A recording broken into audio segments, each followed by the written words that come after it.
Hey everybody, we are back with another review. Today, we're going to be doing an old school review. We're going to be reviewing a pop. We're going to be checking out the Play-Doh container from the Retro Toys line. So without further ado, let's hop right into this review and let's check out this. I definitely dig the Retro Toys line a lot. I like the way they do the almost like first edition or first appearance, if you would, of the brand to the box and to the aesthetic. But this one's kind of like one of those foodie ones, but it's a Play-Doh container. So they were doing this with a few of the toys. I think they did a Polly Pocket one, a Barrel of Monkeys. There's all kinds of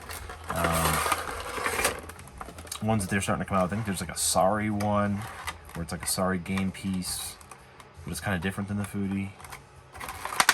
Oh yeah. Speaking of we're doing a review, we should check out what number we got here. 57,811. Nice. Pop T2. So Pop C1. C1 is gone. We're now at the T2 now. We went from C1 to T2. But it looks like I only missed about 7,000 in regards to where I left off, I think. We were doing this series where I basically tracked almost every pop from 35,000 to 50,000. We were kind of tracking them in the series of where they were going and things that how they were cataloging them. But now we're at 57,000, which is pretty cool, actually. So, all right, this one comes with a base. Let's check out the... What's that? There's actual Play-Doh in there.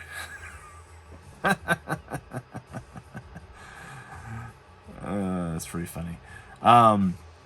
So I'll tell you guys how I did this. I ended up picking out one of these specifically to see if I could take the lid off of this, and it worked out perfectly, actually. So he's actually pretty cute.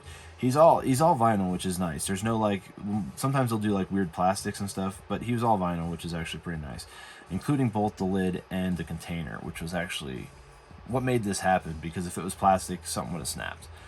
So basically what I did was, if you want to make your own little container, which actually the lid actually does snap on. It has two little tabs right here, and it has this groove which the lip actually sits in. So, you can actually it actually snaps shut. You can actually use this like a Play-Doh container if you wanted to. I mean, I don't know how sealed it's going to be and your Play-Doh is going to dry out, but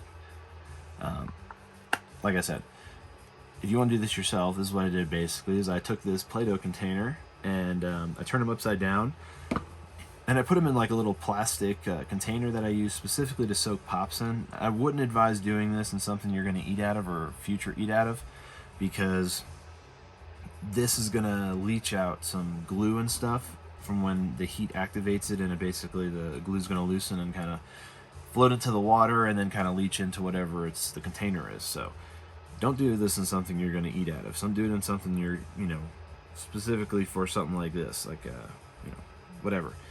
Just don't eat out of it. Anyway, I turned it upside down so that just the lid, because I just wanted to soak the lid. So basically what I did was I had the water up to just about where the star is at, because any higher than that, it got like buoyant and started floating around. I didn't want to get water in the whole thing, and I also didn't want other parts to fall off and loosen up. So I just wanted the lid. So after about 4 or 5 soakings and peeling back, this lid was like almost at a 90-degree angle from me peeling it back, because it was just basically you're just peeling the glue and kind of loosening it along the seams till you get down to the bottom part here, and you could just peel it off. And then it was kind of deformed. This was kind of like an oval for me squeezing it and peeling this one off. So to restore it back to the factory mold, what I did was I actually just placed the lid in some water, in the same boiling water, and I turned this guy in upside down, so just the lip, the part that I was prying on, was in the water, and it just bounced right back to its original shape. As you can see here, the lid is, completely flat. So, and it fits on the top here. So, and like I said, I just tossed some Play-Doh in there and just snapped on the lid again. And like I said, it could be a little stash jar, I guess. You could hide in there. It could be like a little hideaway. I don't know if I'd necessarily hide expensive stuff in there. You know what I'm saying? Because you never know. You might forget about it and then one day just kind of sell it, or somebody might snatch it or something.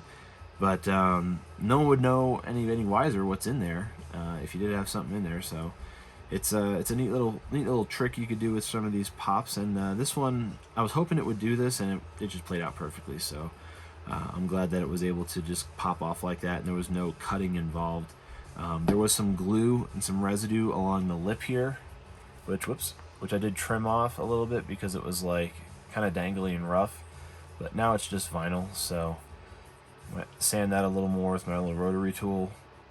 But yeah, other than that, and like I said, it has little notches in there, which allows it to line up so that it says Play-Doh like this, and then the lip goes right into the lid. So pretty cool.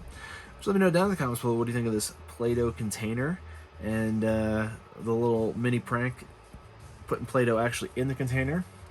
Probably didn't see that one coming, but now you know how to make your own if you want to do it yourself. Like I said, it's something where you shouldn't need to cut anything and you shouldn't need to play with any type of tools.